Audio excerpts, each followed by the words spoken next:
Assalamualaikum warahmatullahi wabarakatuh. Salam sejahtera. Bertemu kembali untuk kali ini. Untuk sesi kali ini saya akan bercerita ataupun sharing dengan anda semua berkenaan dengan apa peralatan-peralatan ataupun alatan-alatan tangan yang kita akan gunakan dalam kerja-kerja pendawaian. Dan peralatan-peralatan ini sepatutnya setiap pekerja-pekerja pendawaian perlu ada untuk melaksanakan kerja-kerja pendawaian daripada awal proses sehingga pada akhir proses. Okey, jadi mari sama-sama kita teruskan.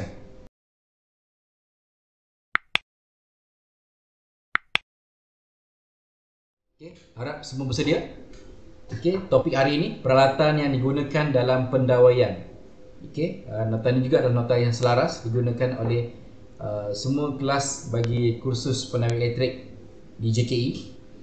Okey, peralatan yang digunakan dalam pendawaian.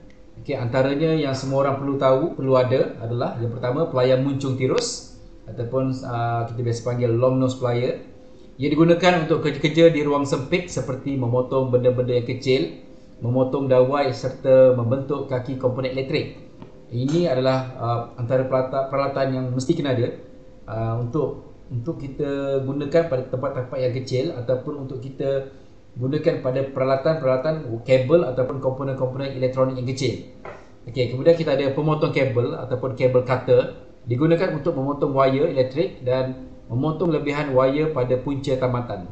Okey, ini fungsi dia. Kita gunakan untuk potong kabel-kabel elektrik. Kita ada juga pelayar gabung. Okey, alat pelbagai guna untuk kerja umum seperti memegang, mencengkam, memotong, membengkok dan membentuk. Okay, ini banyak fungsi pelayar digunakan dan sangat penting.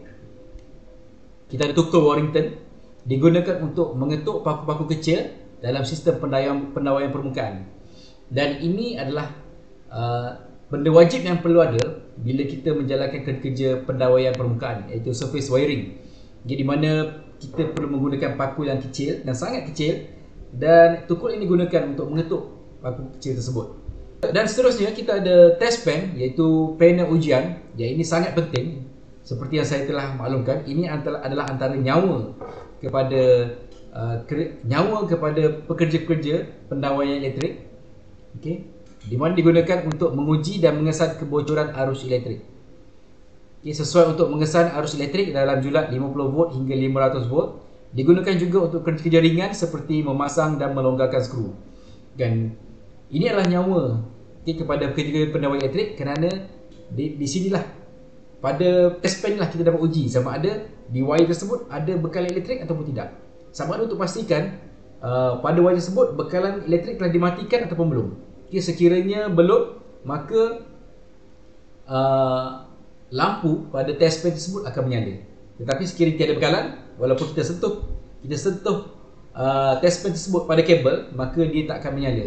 Okay, dan ini adalah penentu kepada kita sama ada untuk meneruskan kerja ataupun tidak. Okay, next kita ada pemutar skru ataupun screwdriver, digunakan untuk mengetat dan melonggarkan skru. Okay, terdapat dua jenis, iaitu mata rata dan mata Phillips. Ini kita gunakan untuk skru lah, untuk kita ikat skru. Kita nak buka ataupun kita nak ketatkan skru.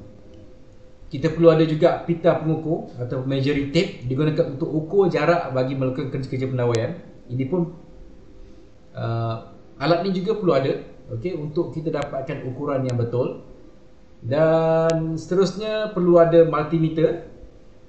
Fungsi multimeter mengukur rintangan dalam unit ohm, mengukur arus dalam unit ampere, mengukur voltan dalam unit volt, menguji keterusan litar ataupun fuse. Okey, multimeter pelbagai fungsi.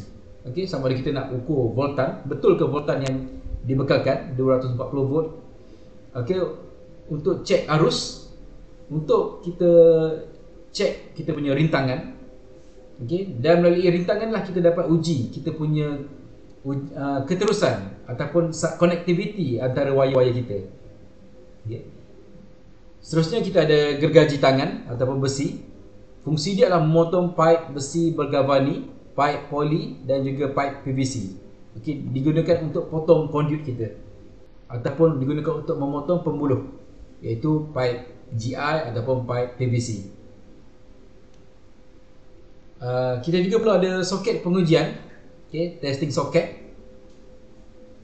ataupun kita panggil sebagai ELCB and socket tester, menentukan pengalih fasa, neutral dan bumi berada pada terminal soket yang betul. Dan di sini pada soket tester ni kita ada 3 lampu. Okey. Setelah selesai proses pendawaian, okey, di sinilah kita perlu uji kita punya pendawaian betul atau salah, di mana kita akan masukkan soket tester ni ke dalam soket outlet.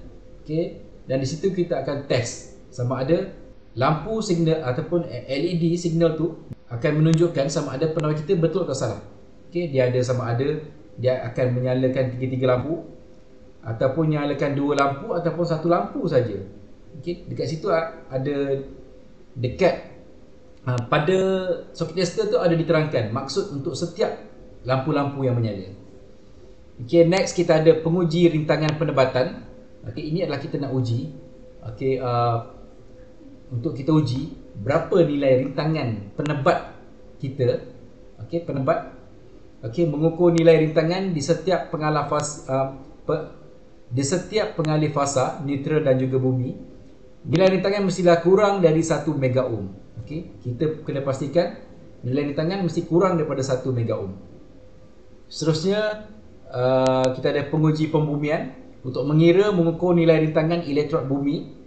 Okey, nilai rintangan mestilah di bawah 10 ohm. Okey, ini adalah kita untuk menguji pembumian kita sama ada pembumian kita tu sesuai ataupun tidak sesuai. Jadi itu adalah antara peralatan-peralatan ataupun alatan tangan yang biasa kita akan pakai untuk kerja-kerja pendawaian. Okay. Pada keadaan sebenar ataupun dalam pekerjaan yang pendawaian sebenar, banyak lagi alatan-alatan tangan lain yang digunakan. Okay. Bergantung kepada pengguna. Okay. Sama ada, dan alatan tangan ini digunakan sebenarnya untuk memudahkan kerja pengguna. Untuk penerangan lanjut, kita akan pergi kepada sesi yang seterusnya. Okay. Jika ada apa-apa persoalan, boleh berhubung dengan saya. Untuk kali ini itu sahaja daripada saya. Sekian, terima kasih. Assalamualaikum warahmatullahi wabarakatuh dan salam sejahtera.